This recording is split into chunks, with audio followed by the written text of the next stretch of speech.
A mid-air explosion preceded the crash of a small training helicopter in South Windsor today, according to eyewitnesses. Both men aboard were killed in the crash about a half-mile west of Buckland Road late this morning.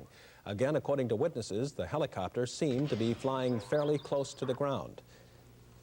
I just heard a loud explosion. I really didn't know what it was, so I looked up in the air and I saw something. I couldn't really tell what it was, but it dropped to the air. I saw a few pieces fly in the air, and I verified it with one of my friends who was part of the fire department. He comes running in, used the phone, called the fire department, and just flew out here. And he verified that he saw the same thing I did. I just saw a big pile of parts coming down. There was no fire in the air at the time. It was an explosion ahead of time. It was an explosion, but no fire in the air. Smoke came out of the rear end, and that was it. I didn't see any flame. The names of the victims are not yet released. Autopsies will be conducted tomorrow.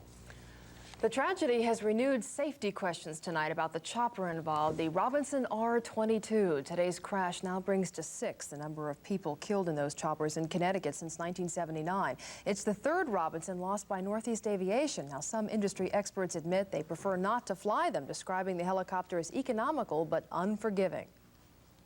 Well, the Robinson is a piston-powered helicopter, and the piston engine, generally speaking, is not quite as reliable as the turbine or the jet engine that you have in jet helicopters.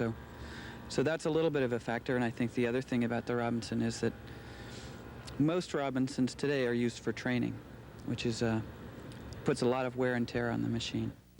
At one time, back in 1980, the FAA grounded all Robinson R-22s after a fatal crash in California. In 1981, the choppers were flying again.